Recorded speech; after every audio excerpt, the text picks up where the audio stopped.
আমাৰ চৰকাৰে শপত গ্ৰহণ কৰাৰ পিছত প্ৰথম কেবিনেট বৈঠক অনুষ্ঠিত হয় আৰু এক প্ৰকাৰে আজিৰ কেবিনেট বৈঠকৰ সিদ্ধান্তসমূহ বা আমি যি ধৰণে আলাপ আলোচনা কৰিলোঁ চৰকাৰখনে এক প্ৰকাৰ আজিৰে পৰা দায়িত্ব গ্ৰহণ কৰিলে এনেকুৱা এটা বাৰ্তাও আমি প্ৰেৰণ কৰিব বিচাৰিছোঁ। অৱশ্যে মন্ত্ৰীসমূহৰ দপ্তৰ এতিয়াও আমি ঘোষণা কৰা নাই, খুব সোনকালে আমি দপ্তৰো ঘোষণা কৰিম আৰু ৰাতিপুৱা মই সংবাদ মাধ্যমত কোৱাৰ দৰে বিধানসভাৰ অধিৱেশনৰ পৰৱৰ্তী সময়ত মন্ত্ৰীসভাখনৰ পূৰ্ণাংগ সম্প্ৰসাৰণৰ ব্যৱস্থা কৰা হ'ব। অহা 21, 22, 25 আৰু 26 তাৰিখে অসম বিধানসভাৰ অধিৱেশন অনুষ্ঠিত হ'ব। এই অধিৱেশনতে নৱনিৰ্বাচিত সদস্যসকলে শপত গ্ৰহণ কৰিব আৰু অসমৰ মহামান্য ৰাজ্যপাল ডাঙৰীয়াই তেখেতৰ অভিভাষণো সদনত আগবঢ়াব।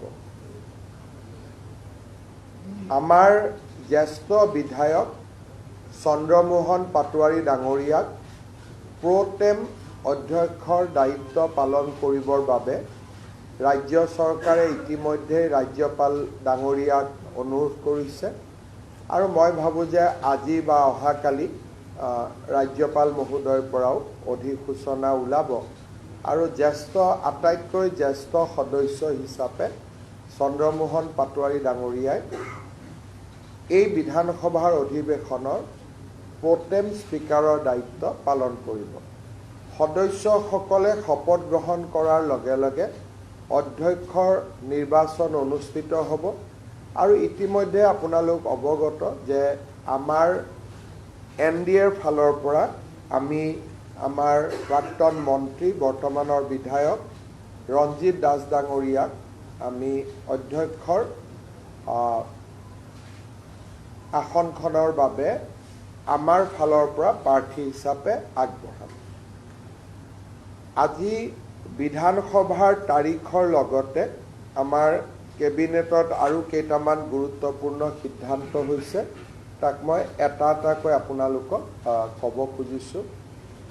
আজিৰ কেবিনেটে ভাৰতীয় জনতা পাৰ্টীৰ ইলেকশ্যন মেনিফেষ্টোখনত অহা 5 বছৰৰ চৰকাৰ পৰিচালনাৰ গাইডিং প্ৰিন্সিপল হিচাপে ইয়াক এডপ্ট কৰে। অৰ্থাৎ বিজেপিৰ মেনিফেষ্টোখনেই এতিয়াৰ পৰা দলীয় মেনিফেষ্টো নহয়, এইখন চৰকাৰৰ নীতি নিৰ্ধাৰণৰ আধাৰ হিচাপে ইয়াক আজিৰ কেবিনেটে গ্ৰহণ কৰিছে। অৰ্থাৎ আজিৰে পৰা বিজেপিৰ মেনিফেষ্টোখন বৰ্তমানৰ অসম চৰকাৰৰ পলিচি ফৰ্মুলেশ্যনৰ আধাৰ হিচাপে তাক গ্ৰহণ কৰিবলৈ সিদ্ধান্ত গ্ৰহণ কৰা হয়।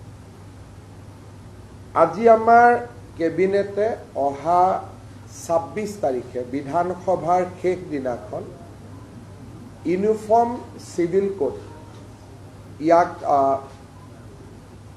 সদনত উপস্থাপন কৰিবলৈ সিদ্ধান্ত গ্ৰহণ কৰে।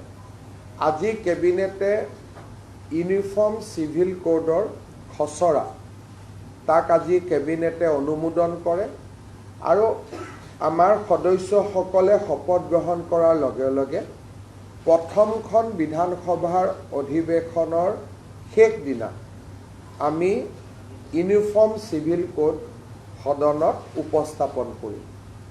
আজি কেবিনেটে পাছ কৰা খচৰা অনুসৰি এই ইউনিফৰ্ম চিভিল কোডৰ পৰা জনজাতীয় লোকসকলক বোথ হিলছ এণ্ড প্লেইনছ জনজাতীয় লোকসকলক UCCৰ আওতাৰ পৰা বাহিৰত ৰখা হ'ব আৰু এই UCC-খনে কোনো ধৰণৰ ধৰ্মীয় ৰীতি নীতি, কাষ্টমছ, ট্ৰেডিশ্যন এইকেইটাকো UCC-ৰ আওতাৰ পৰা সম্পূৰ্ণ বাহিৰত ৰখা হৈছে। আমাৰ মনত কিছুমানে প্ৰশ্ন কৰিব পাৰে যে এটা UCC মতে পূজা হ'ব নেকি, UCC মতে নাম প্ৰসংগ হ'ব নেকি? এই ধৰণৰ প্ৰশ্নবিলাক যাতে উত্থাপন নহয় সেইকাৰণে UCC-ৰ পৰা ধৰ্মীয় পৰম্পৰাক সম্পূৰ্ণৰূপে বাহিৰত ৰখা হৈছে। তাৰমানে ৱে অফ প্ৰেক্টিচিং ৰিলিজিয়ন, নামাজ কেনেকৈ পঢ়িব লাগে তাত কোনো চৰকাৰৰ মতামত নাই, UCC-য়ে তাক ডিল নকৰে। পূজা কেনেকৈ কৰিব লাগে সি UCC-ৰ ভিতৰত নপৰে। চক্ৰং বিয়া কেনেকৈ পাতিব লাগে, শিখৰ বিয়া কেনেকৈ পাতিব লাগে, এই কথাবিলাক UCC-ত নাহে। UCC-ত মাত্ৰ 4টা বিষয় আহিব। বিয়াৰ বাবে ন্যূনতম বয়স নিৰ্ধাৰণ হ'ব, পলিগেমি নাথাকিব, সম্পত্তিৰ অধিকাৰৰ ওপৰত থাকিব যে ছোৱালীয়েও সম্পূৰ্ণ অধিকাৰ পাব পাৰিব, লিভ ইন ৰিলেশ্যনশ্বিপৰ ওপৰত থাকিব। এই ধৰণে ধৰ্মীয় পৰম্পৰাক কোনো ধৰণে হস্তক্ষেপ নকৰাকৈ আন বিষয়সমূহতে UCC আহিব, যেনেকৈ এটাতকৈ অধিক বিয়া নকৰোৱা, সম্পত্তিৰ অধিকাৰ ছোৱালীলৈকে আগবঢ়োৱা, আমাৰ মেৰেজত কম্পালচৰি ৰেজিষ্ট্ৰেশ্যন প্ৰয়োজন বা বিবাহ বিচ্ছেদৰ নিয়ম কেনেকুৱা হ'ব। গতিকে UCC-ত এটা স্পষ্টীকৰণ হিচাপে মই আগবঢ়াইছোঁ যে জনজাতীয় লোকসকলক এই UCC-ৰ আওতাৰ সম্পূৰ্ণ বাহিৰত ৰখা হ'ব আৰু ধৰ্মীয় ৰীতি নীতি পৰম্পৰা সি হিন্দুৰে হওক, ইছলামৰে হওক, খ্ৰীষ্টিয়ানৰে হওক বা কাষ্টমাৰী নীতিয়ে হওক, এইবিলাক UCC-ৰ ভিতৰত নাহে। অৰ্থাৎ আগতে যেনেকৈ চলি আছিল সেইবিলাক তেনেকৈ চলি থাকিব। ই UCC-ৰ ছাবজেক্ট মেটাৰ নহয়। ৰিচুৱেলছ, কাষ্টম, ধৰ্মীয় ৰীতি নীতি UCC-ৰ ভিতৰত নপৰে। তৃতীয়তে, আজি আমাৰ কেবিনেটে 2 লাখ চৰকাৰী চাকৰি আমি কি ধৰণে কেনেকৈ দিব পাৰিম এই বিষয়ে সিদ্ধান্ত ল'বৰ কাৰণে মুখ্য সচিবৰ অধীনত এটা টাস্ক ফ'ৰ্চ গঠন কৰি দিছে আৰু 3 মাহৰ ভিতৰত এই টাস্ক ফ'ৰ্চে ৰিপৰ্ট দিব যে কেনেকৈ অহা 5 বছৰত আমি 2 লাখ চৰকাৰী চাকৰি দিব পাৰোঁ। অৰ্থাৎ মুখ্য সচিব ডাঙৰীয়াই প্ৰতিটো বিভাগৰ লগত কথা পাতি চৰকাৰী বা চৰকাৰৰ দ্বাৰা নিয়ন্ত্ৰিত বিভিন্ন কৰ্পৰেশ্যন, আমাৰ বিশ্ববিদ্যালয়, 6 শিডিউলৰ কাউন্সিল, এই গোটেইবিলাকত মিলি অহা 5 বছৰত আমি কেনেকৈ 2 লাখ যুৱক যুৱতীক চৰকাৰী চাকৰি দিব পাৰোঁ তাৰ বিষয়ে প্ৰতিবেদন এখন দিবৰ কাৰণে মুখ্য সচিব ডাঙৰীয়াৰ অধীনত এটা টাস্ক ফ'ৰ্চ গঠন কৰি দিছে, যাতে আমি আমাৰ যিটো অসমৰ যুৱক যুৱতীসকলৈকে যি প্ৰতিশ্ৰুতি আছিল তাক যাতে আমি ৰাখিব পাৰোঁ বা তাক যাতে আমি পালন কৰিব পাৰোঁ। আজি আমাৰ কেবিনেটে ডক্টৰ ভূপেন হাজৰিকাৰ জন্ম জয়ন্তী সমাৰোহৰ সামৰণি অনুষ্ঠান অহা 8 ছেপ্টেম্বৰ তাৰিখে নতুন দিল্লীৰ ভাৰত মণ্ডপমত অনুষ্ঠিত কৰিবলৈ সিদ্ধান্ত গ্ৰহণ কৰিছে। অৰ্থাৎ আমাৰ যি বৰ্ষজোৰা ভূপেন হাজৰিকাৰ জন্ম জয়ন্তী আমি উদযাপন কৰি আছোঁ তাৰ সামৰণি অনুষ্ঠান 8 ছেপ্টেম্বৰ তাৰিখে নতুন দিল্লীৰ ভাৰত মণ্ডপমত অনুষ্ঠিত কৰিবৰ বাবে সিদ্ধান্ত গ্ৰহণ কৰিছে। আজি কেবিনেটে 32 কোটি টকা ব্যয় সাপেক্ষে ডক্টৰ ভূপেন হাজৰিকাৰ এটা সংগ্ৰহালয় নিৰ্মাণৰ বাবে অনুমোদন আগবঢ়াইছে। অৰ্থাৎ এতিয়া আমাৰ শংকৰদেৱ কলাক্ষেত্ৰত ৩২ কোটি টকা ব্যয়েৰে ডক্টৰ ভূপেন হাজৰিকাৰ সংগ্ৰহালয় এটা আমি স্থাপন কৰিম, য'ত নেকি তেখেতৰ জীৱনৰ লগত জড়িত অমূল্য সম্পদৰাজিক আমি সংৰক্ষণ কৰিব পাৰোঁ। ইয়াৰে ১৩ কোটি টকা নৰ্থ ইষ্ট কাউন্সিলে দিব। অৰ্থাৎ টোটেল ৩৩ কোটি টকাৰ বা ৩২ কোটি টকাৰ নৰ্থ ইষ্ট কাউন্সিলে ১৩ কোটি টকা দিব আৰু ২০ কোটি টকা ৰাজ্য চৰকাৰে আগবঢ়াব। আজি সেই প্ৰকল্পটো আমাৰ প্ৰথম কেবিনেটতে অনুমোদন জনোৱা হৈছে। কলাক্ষেত্ৰত হ'ব। আজি ৰাজ্য চৰকাৰে অসমৰ মহা অধিবক্তা দেৱজিৎ শইকীয়াক আৰু ৫ বছৰৰ কাৰণে অসম চৰকাৰৰ মহা অধিবক্তা হিচাপে নিয়োগ কৰিছে।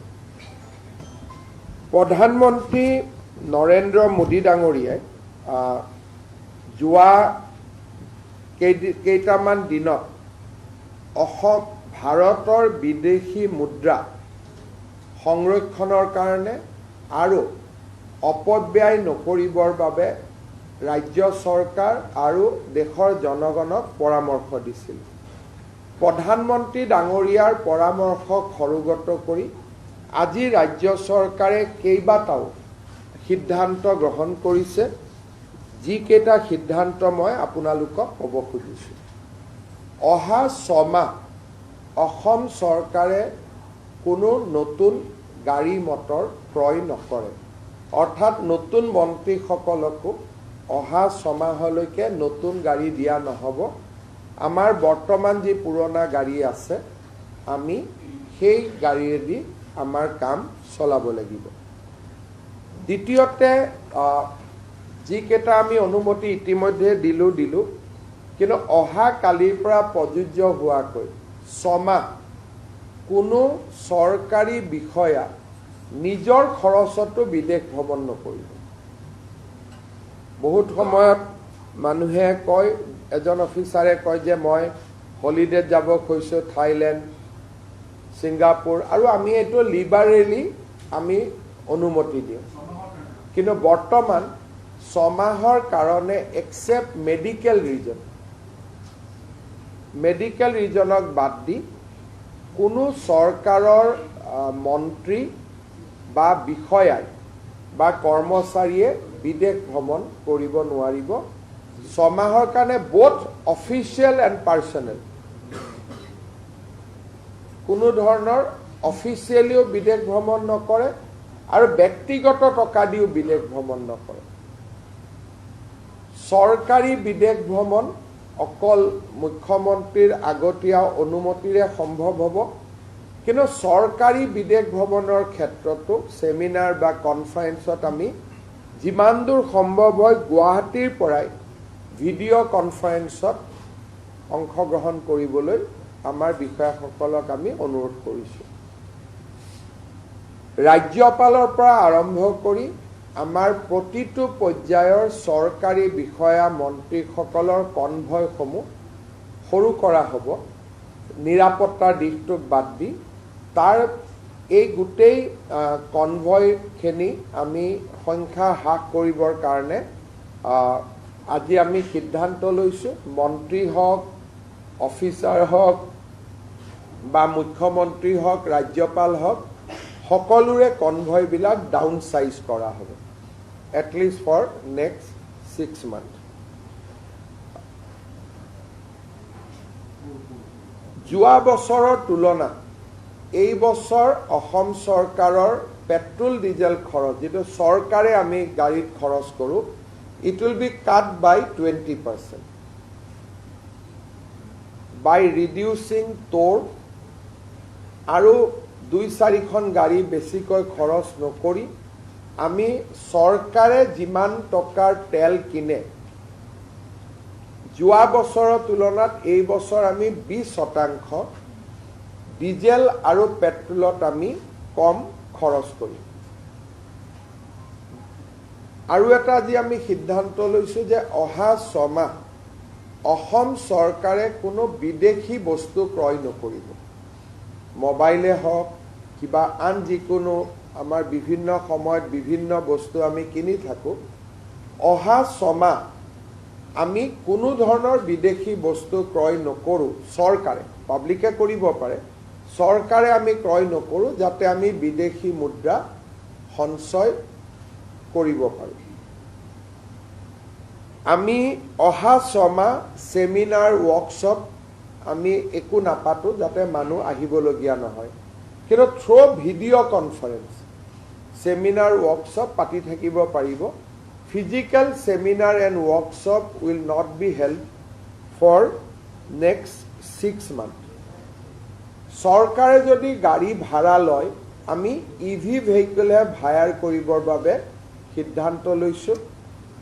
আৰু যিমান অসমত ওল্ড ভেহিকল আছে 20 বছৰ 15 বছৰ পুৰণা, যিমান পাৰি আমি স্ক্ৰেপিং কৰিবৰ কাৰণে আমি সিদ্ধান্ত লৈছোঁ। গতিকে প্ৰধানমন্ত্ৰী ডাঙৰীয়াৰ আবেদনৰ লগত সংগতি ৰাখি আজি আমি এইকেইটা অষ্ট্ৰেৰিটি মেজাৰ গ্ৰহণ কৰিছোঁ। 20% ফিউৱেল কাট, এইটো এটা খুব ইম্পৰ্টেণ্ট যে আমি গভৰ্ণমেণ্টে এক্সপেণ্ডিচাৰ নকৰোঁ। Private foreign travels from government employees also banned. Convoy size will be reduced, it will be downsized. আৰু যিমান পাৰোঁ আমি ভিডিঅ' মাধ্যমেৰে চৰকাৰৰ কাম কাজ পৰিচালনা কৰাৰ বাবে আমি চেষ্টা কৰিম। আজি প্ৰথম দিনাৰ কেবিনেটত এই সিদ্ধান্তখিনি গ্ৰহণ কৰা হৈছে। আপোনালোকে যদি কিবা প্ৰশ্ন কৰিব খোজে এজন এজনকৈ আপোনালোকে কৰিব পাৰে। One by one please, one by one. Already Uttaranchal, Goa and Gujarat has passed Uniform Civil Code. Today, Assam Cabinet has also passed Uniform Civil Code. We customize that to the requirement of Assam. We have completely exempted tribal population from the purview of Uniform Civil Codes. We have also kept all rituals, traditions, customs practiced by the people of Assam outside the scope of Uniform Civil Code. So customs, rituals, traditions, those will not be part of the Uniform Civil Code. The UCC bill will be laid before the Assembly on 26th of May.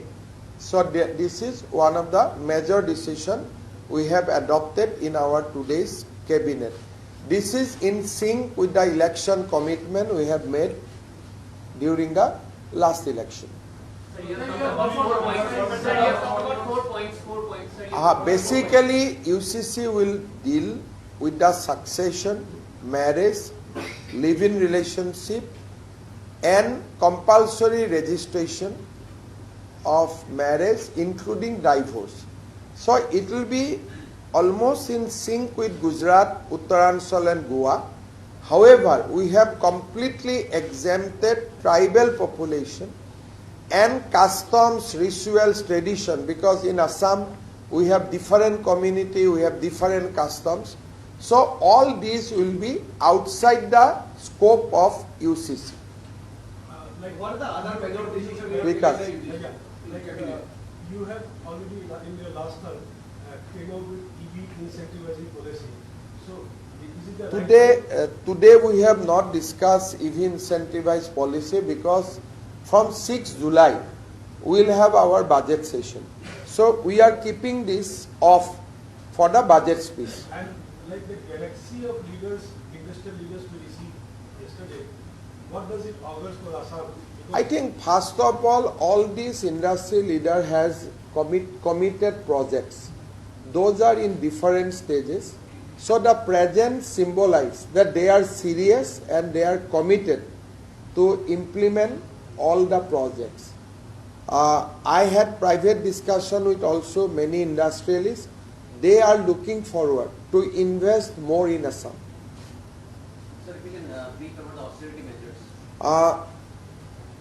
Today, Assam Cabinet has gone through the appeal made by the Honorable Prime Minister to save the foreign exchange. We came out with certain recommendation. Number one, we have decided not to purchase any new vehicle for next 6 months.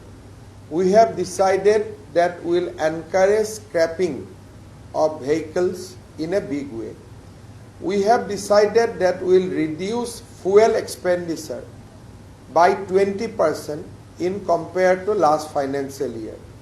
Even the private foreign travels of government officers and employees has been prohibited for next 6 months, except medical related travel.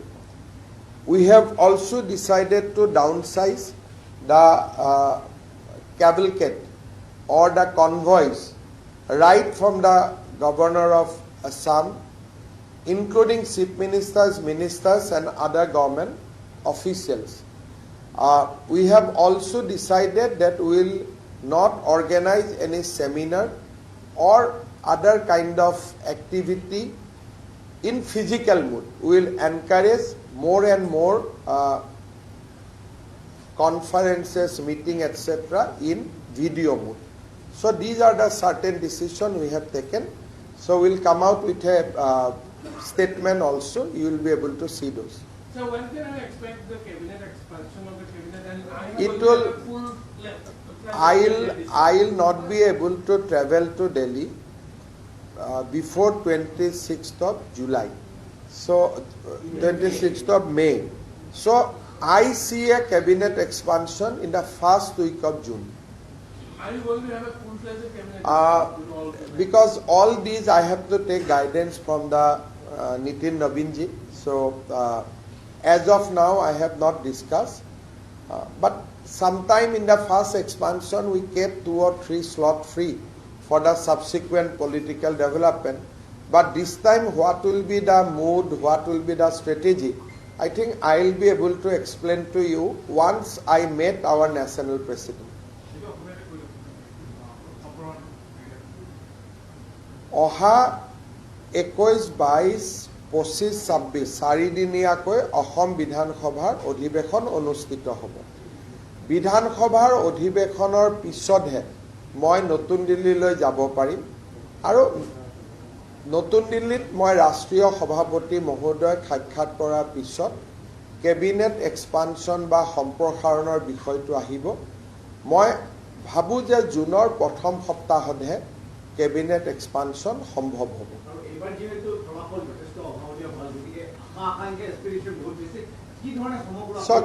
বিজেপিয়ে ব্যক্তিগত আশা আকাংক্ষা বা এছপাৰেশ্যনক promote নকৰে। মই ভাবোঁ যে আমাৰ কোনো বিধায়কে মন্ত্ৰী হ'ব বিচাৰি থকা নাই।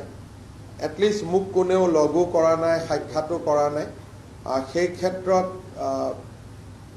বিজেপিত সেই ধৰণৰ সংস্কৃতি নাই।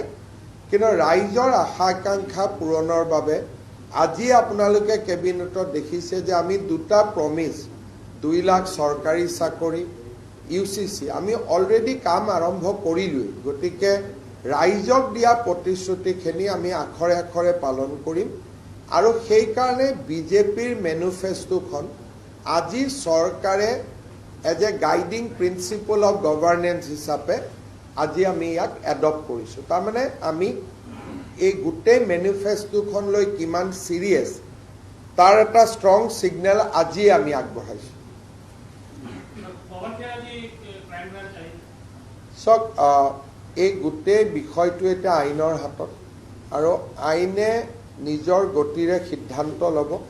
কিন্তু ভাৰত চৰকাৰে ইতিমধ্যে বিদেশী ৰাষ্ট্ৰসমূহৰ পৰা এই ডকুমেণ্টছবিলাক সঠিক নাছিল বা ডকুমেণ্টছবিলাক ভুৱা বুলি ইতিমধ্যে আমি লিখিত পত্ৰ লাভ কৰিছোঁ। গতিকে পুলিচৰ ইনভেষ্টিগেশ্যনটো বহুত দিন নহ'বগৈ।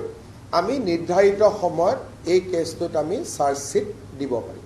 যোৱাকালিৰ পৰা এটা গুৱাহাটী পুলিচে ফেক একাউণ্টৰ ওপৰত ইনডাইট কৰিছে আৰু আপোনালোকে এই বিষয়ে কমিশনাৰ অফ পুলিচক সুধিব মই বহুত ফলো কৰি থকা নাই Sir, Pawan Khera, sir,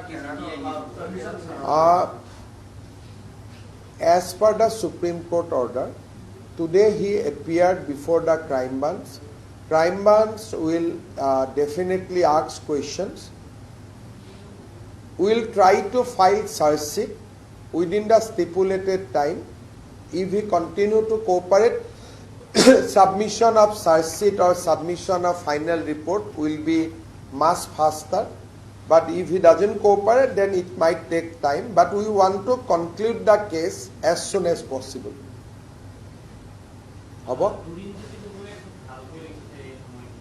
চব নিৰ্বাচন হৈ গ'ল অহা 3টা বছৰ বা 2টা বছৰ লোকসভা নিৰ্বাচনৰ পৰিৱেশ নাহালৈকে আমি সকলোৱে অসমৰ ৰাইজৰ উন্নয়নৰ বাবে সময়খিনি খৰচ কৰিব খোজো ডেফিনেটলি সকলোৱে কিবা নহয় কিবা ভাল বেয়া কৈ থাকিব কিন্তু এইকেইটা দিন আমি ৰাজনীতিৰ কথা বতৰাত কৈও কাৰণ বহুত পলিটিক্স কৰিলোৱে এইকেইটা দিন আমাৰ চিন্তা থাকিব যে কেনেকৈ আমি ইলেকশ্যন মেনিফেষ্টোখন ইমপ্লিমেণ্ট কৰিব পাৰোঁ সেইকাৰণে ময়ো ষ্টেটমেণ্ট চোৱা নাই আৰ্টিকলো মই চোৱা নাই ৰাতি পঢ়ি ল'ম কিবা যদি ৰিয়েক্ট কৰিব লাগে মই জনাম কালি শপত গ্ৰহণ অনুষ্ঠানটো মিছ কৰিছে গোটেই একেলগে বিজেপি অসমত কেনেকৈ সম্ভৱ হৈছে ইনফ্লুৱেঞ্চ কৰিছে চাওক প্ৰথম কথা যোৱা 5 বছৰত ৰাষ্ট্ৰীয় পৰ্যায়ত অসমে এক খুব ইম্পৰ্টেণ্ট ষ্টেট হিচাপে আত্মপ্ৰকাশ কৰিছিল আৰু স্বাধীনতাৰ পিছত কেতিয়াও ৰাষ্ট্ৰীয় ৰাজনীতিত অসমে কেন্দ্ৰীয় ভূমিকাত among the top 5 top 10 state আমি কেতিয়াও আহিব পৰা নাছিলোঁ সদায় আমাক উত্তৰ পূৰ্বাঞ্চলৰ সীমামূৰীয়া ৰাজ্য এখন হিচাপে আমাক সদায় গণ্য কৰা হৈছিল প্ৰধানমন্ত্ৰী নৰেন্দ্ৰ মোদী ডাঙৰীয়াৰ নেতৃত্বত অসমে যোৱা 5 বছৰত ৰাষ্ট্ৰীয় ৰাজনীতিৰ কেন্দ্ৰীয় মঞ্চখনত থিয় দিব পাৰিছিল আৰু যোনে অসমৰ বাহিৰত যোৱা 5 বছৰত যোন অসমীয়াই অসমৰ বাহিৰত গৈছে ৰাইজৰ লগত কথা পাতিছে তেওঁলোকে অনুভৱ কৰিব পাৰিছে যে অসমক এতিয়া এখন বিকশিত ৰাজ্য হিচাপে মানি লোৱা হয় কিন্তু যিসকলে আমি অসমৰ বাহিৰত যোৱা নাই যোৱা 5 বছৰত তেওঁলোকেও যোৱাকালি অনুভৱ কৰিব পাৰিছে যে ৰাষ্ট্ৰীয় ৰাজনীতিত অসমে এতিয়া এটা বলিষ্ঠ কণ্ঠ হিচাপে আত্মপ্ৰকাশ কৰিছে এনডিএ শাসিত ৰাজ্যৰ উপৰিও মিজোৰামৰ মুখ্যমন্ত্ৰী আৰু আন কেইবাগৰাকীও সাংসদ দৰ্শকৰ আসনতো বহু সংখ্যক সংসদ বহি আছিলে কেন্দ্ৰীয় মন্ত্ৰী আৰু প্ৰাক্তন কেন্দ্ৰীয় মন্ত্ৰী প্ৰাক্তন সংসদ কালি প্ৰায় সংসদ মন্ত্ৰী বিধায়ক বিভিন্ন ৰাজ্যৰ বিধায়ক নিজে নিজে আহিছিলে বিভিন্ন ৰাজ্যৰ মন্ত্ৰী যাক আমি দেখা নাই মঞ্চত আমি মুখ্যমন্ত্ৰী আৰু উপমুখ্যমন্ত্ৰীসকলক দেখিছোঁ কিন্তু তাৰ উপৰিও 500তকৈ অধিক মন্ত্ৰী বিধায়ক প্ৰাক্তন সাংসদ আৰু বৰ্তমানৰ সংসদ যোৱাকালি উপস্থিত আছিলে মুকেশ আম্বানীক বাদ দি দেশৰ গোটেই কেইজন প্ৰতিষ্ঠিত উদ্যোগপতি যোনে নেকি অসমৰ লগত সম্পৰ্ক ৰক্ষা কৰে তেওঁলোক যোৱাকালি উপস্থিত আছিল ভাৰত চৰকাৰৰ PSU BCPL oil India IOC তাৰো প্ৰতিনিধি মণ্ডলসকলে যোৱাকালি আমাৰ শপত গ্ৰহণ অনুষ্ঠানত অংশগ্ৰহণ কৰিছিল অসমৰ এক বৃহৎ সংখ্যক সত্ৰৰ সত্ৰাধিকাৰ প্ৰভু ঈশ্বৰসকলে কালি শপত গ্ৰহণ অনুষ্ঠানত যোগদান কৰিছিল আমেৰিকাৰ ৰাষ্ট্ৰদূত সাধাৰণতে কোনো শপত গ্ৰহণ অনুষ্ঠানত এম্বেছাডৰক দেখা নাযায় কালি আমেৰিকাৰ এম্বেছাডৰে শপত গ্ৰহণ অনুষ্ঠান আৰু পিছত মোক ব্যক্তিগতভাৱেও সাক্ষাৎ কৰিছিল এইসকলৰ উপৰিও যোৱাকালি বিজেপি দলৰ প্ৰতিটো বুথৰ সভাপতি উপস্থিত আছিল, বুথ কমিটিৰ সভাপতিসকল। এজিপি আৰু বিপিএফ দলৰো বুথ পৰ্যায়ৰ কাৰ্যকৰ্তাসকল উপস্থিত আছিল, যিসকলে ইলেকশ্যনত কপালৰ ঘাম মাটিত পেলাই কাম কৰিছিলে। যোৱাকালিৰ সভাখনে অসমক এক অনন্য স্বীকৃতি দিছে, লগতে আমাৰ দায়িত্বও বৃদ্ধি কৰিছে। যেতিয়া অসমক লৈ মানুহে উৎসাহিত হয়, অসমৰ সফলতাক যেতিয়া মানুহে চিলেব্ৰেট কৰে, তেতিয়া মন্ত্ৰী, মুখ্যমন্ত্ৰী বা চৰকাৰ হিচাপে আমাৰ দায়িত্বও বহুত বাঢ়ি যায়। গতিকে যোৱাকালিৰ গাম্ভীৰ্যপূৰ্ণ শপত গ্ৰহণ অনুষ্ঠানটোৱে আমাৰ দায়িত্ব বঢ়ালে। আৰু যোৱাকালি প্ৰধানমন্ত্ৰী নৰেন্দ্ৰ মোদী ডাঙৰীয়াই যি ধৰণে আমাৰ প্ৰতিগৰাকী মন্ত্ৰীৰ নাম উল্লেখ কৰি যি ধৰণে তেখেতে টুইট কৰিছে, সি সাধাৰণতে প্ৰধানমন্ত্ৰীৰ পৰা তাক পোৱা নাযায়। প্ৰধানমন্ত্ৰীয়ে কালি আমাৰ শপত গ্ৰহণ অনুষ্ঠানক লৈ ৩-৪টাকৈ টুইট কৰিছে, ইনষ্টাগ্ৰামত দিছে, ফেচবুক পেজত দিছে, আৰু প্ৰতিগৰাকী মন্ত্ৰীক প্ৰধানমন্ত্ৰী ডাঙৰীয়াই নিজে ডাইচত বেষ্ট উইচেছ বা আশীৰ্বাদ দিছে। গতিকে ই এটা অনন্য আমাৰ কাৰণে প্ৰাপ্তি আছিল। এই প্ৰাপ্তিৰ আনন্দক আমি দায়বদ্ধতালৈ ৰূপান্তৰ কৰিম আৰু আমি আগতকৈও অধিক দায়িত্ব সহকাৰে অসমৰ ৰাইজক সেৱা কৰিবৰ বাবে প্ৰচেষ্টা কৰিম। কালিৰ শপত গ্ৰহণ অনুষ্ঠানটোৱে এটা প্ৰমাণ কৰি দিলে যে এইখন ছিংগল ইঞ্জিন গভৰ্ণমেণ্ট নহয়, এইখন ডাবল ইঞ্জিন গভৰ্ণমেণ্ট। আৰু প্ৰধানমন্ত্ৰী ডাঙৰীয়াই অসমৰ ৰাইজক দিয়া প্ৰতিটো প্ৰতিশ্ৰুতি পালন কৰিব। Sir, yesterday newly elected CM of West Bengal, Subhendu Adhikari, publicly told that allotment of land to BSF in Bangladesh border, and both of your recent photograph also got viral in social media. So, what is the next step for? You see, for the security of Assam, strict vigilance and closure of Indo-Bangladesh border is very, very important. 5 states share Indo-Bangladesh border: Mizoram, Tripura, Meghalaya, Assam and West Bengal. Out of that, Assam has the smallest border, Bengal has the most, in a way they share highest area with Bangladesh. Our fight against infiltration always has a problem because there was a huge gap so far as fencing is concerned between West Bengal and India. Many organizations in Assam demands that you seal Indo-Bangladesh border in Assam. But that was meaningless. Sealing Assam border with India-Bangladesh border only in Assam is a meaningless without similar closure in West Bengal. So that was our issue for long. Yesterday, day before yesterday, Bengal cabinet has taken a very significant decision that within 45 days, BSF will be given land so that Indo-Bangladesh border can be completely secured. Fencing can be erected in 800 kilometers of stretch. So this is a very heartening news for the people of Assam because we are fighting with infiltration, and this cannot be stopped without a nationalist government in West Bengal. So I wholeheartedly welcome the decision taken by the Bengal cabinet, more particularly Honorable Chief Minister of Bengal, Sri Subhendu Adhikari. That was my campaign theme in Andhra election in Bengal, that without Bengal, northeastern region will remain always insecure. So Bengal decision is basically a very welcoming news for the people of Assam and people of Northeast. So I would like to compliment the Bengal cabinet for this historic decision. Chief Minister, yesterday US ambassador to India and when you have discussed. So what, any kind of He has basically invited me. Secretary State of USA is coming to Delhi on 23rd. So he has invited me for they have organized a small dinner. So he has invited me to attend a dinner. So yesterday it was all exchange of pleasantry. So I have also not discussed serious thing yesterday.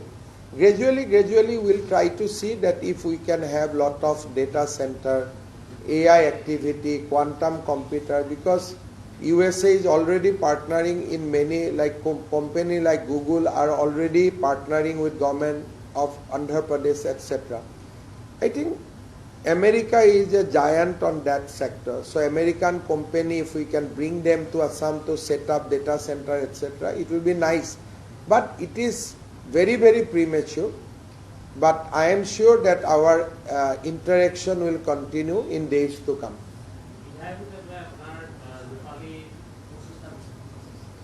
2001 চনৰ 13 মেত মই প্ৰথম জালুকবাৰী সমষ্টিৰ পৰা অসম বিধানসভালৈ নিৰ্বাচিত হৈছিলোঁ আৰু আজি 2026 চনৰ 13 মে অৰ্থাৎ অসম বিধানসভাত 25টা বছৰ মোৰ সম্পূৰ্ণ হ'ল মই ভাবো ইউ এটা প্ৰাপ্তি প্ৰত্যেক বছৰে ইলেকশ্যনত জিকাৰ মাৰ্জিনো বাঢ়িছিলে এবাৰ নতুন সমষ্টি ভাল কৰি কাকো চিনিও নাপাওঁ তথাপিতো ভাল ভোটত জিকিব পাৰিছো গতিকে ই জনতাৰ আশীৰ্বাদ মানুহৰ আশীৰ্বাদ বুলিয়ে ধৰো 25টা বছৰলৈকে ঘূৰি চালে কেনেকৈ পাৰ হৈ গ'ল তাকো আচৰিত লাগে যে প্ৰথম এছেম্বলিত যোৱা আৰু আজি 25টা বছৰ সিনেমাৰ যেনেকৈ 3 ঘণ্টা পাৰ হৈ যায় কোনেও গমেই নাপায় তেনেকৈ 25টা বছৰ পাৰ হৈ গ'ল ৰাইজে আশীৰ্বাদ দি আছে আৰু ভাবো দি থাকিব হ'ব থ্যাংক ইউ